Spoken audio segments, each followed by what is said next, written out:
Olá, meu nome é Bruno e eu vou apresentar sobre o projeto Comportamento Tribológico de Aços Ferramentas obtidas por rotas de fabricação distintas, desgaste por deslizamento. O meu orientador é o Dr. Júlio César Jubilei Milan e o título do meu trabalho é o Comportamento Tribológico de Aço Inoxidável 316L depositado por plasma em aço 1045 e aço inoxidável 316L. Então, fazendo uma breve introdução, a eficiência de equipamentos e sistemas mecânicos é muito importante no meio industrial e por causa disso existe uma constante busca por se aumentar a vida útil e garantir o melhor desempenho conforme a aplicação. Para isso, poderia ser utilizado de materiais com ótimas propriedades, só que acarretariam em um elevado custo. Então, uma alternativa é utilizar de revestimentos, onde que é a aplicação de um fino filme sobre o substrato e que permite ele atingir as propriedades desejadas, como por exemplo a redução do desgaste. O desgaste porque ele é um motivo de grande parte das falhas de equipamentos e sistemas mecânicos. Então, o objetivo do meu trabalho é avaliar o comportamento tribológico do revestimento de aço inoxidável 316L depositado sobre os diferentes substratos, que seriam o aço 1045 e o aço inoxidável 316L. O aço 1045 é por causa que ele tem baixo custo, ele tem uma ampla utilização no mercado e ele tem uma baixa resistência à corrosão. Já no caso do aço inoxidável, a escolha se deu por causa de verificar em situações onde já tem um substrato que ele é resistente à corrosão. Quanto à metodologia experimental, o revestimento ele foi aplicado através do método de triodo magneto resputtering, uma variação do magneto resputtering, que é um método de deposição PVD. Ele tem uma facilidade no processo de deposição e um baixo preço para aquisição do alvo. Aqui nós temos as condições de deposição, ou seja, foram feitas 4 deposições, variando a densidade de potência e o tempo de aplicação, e fixou-se a atmosfera, a temperatura e a frequência de pulso. Ainda quanto à metodologia experimental, nós temos que o filme ele foi aplicado sobre os 2 diferentes substratos e em cada uma das 4 condições citadas anteriormente. E aqui em cinza nós temos a nomenclatura de cada amostra e a quantidade de amostras, ou seja, só teve uma amostra por condição, devido à quantidade reduzida. E também temos uma amostra de cada substrato sem aplicação de filme.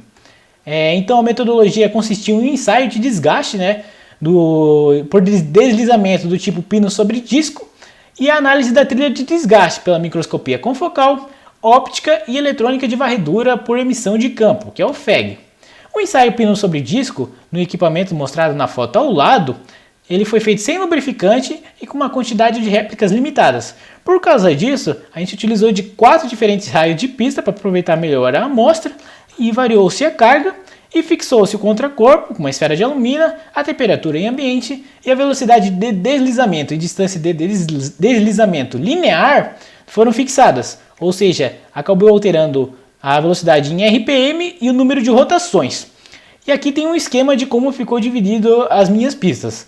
E cada uma delas foram analisadas conforme aqui o esquema no canto inferior direito, onde que foram feitos avaliados 4 pontos, o perfil deles e retirado o volume de material removido em cada um deles e tirado uma média desses resultados.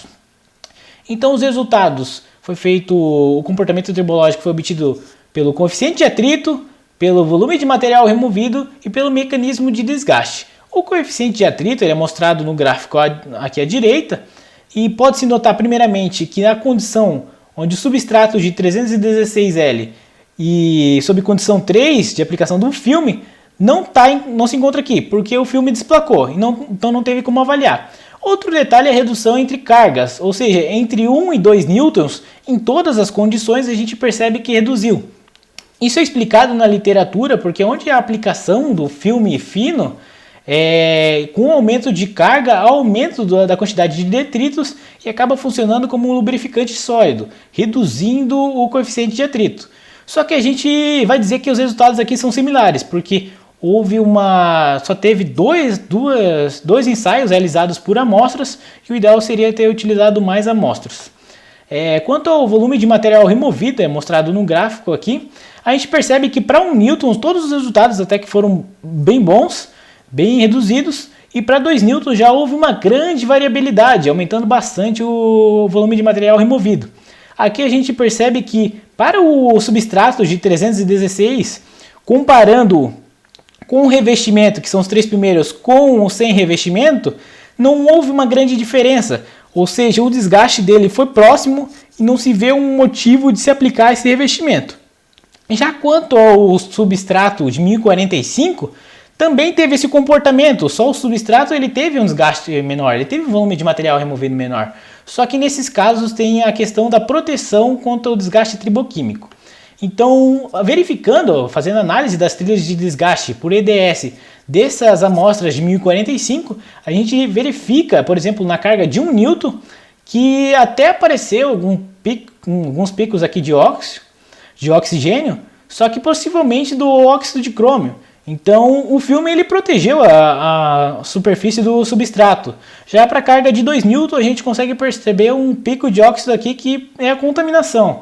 Então no caso de carga de 2 N não se mostrou adequado, enquanto para a carga de 1 N ele protegeu o substrato.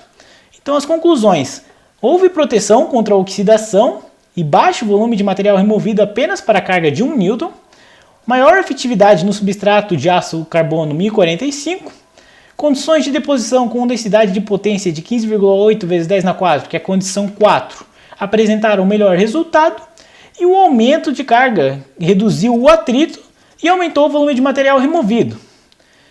E seria isso. Aqui ficam meus agradecimentos. Obrigado.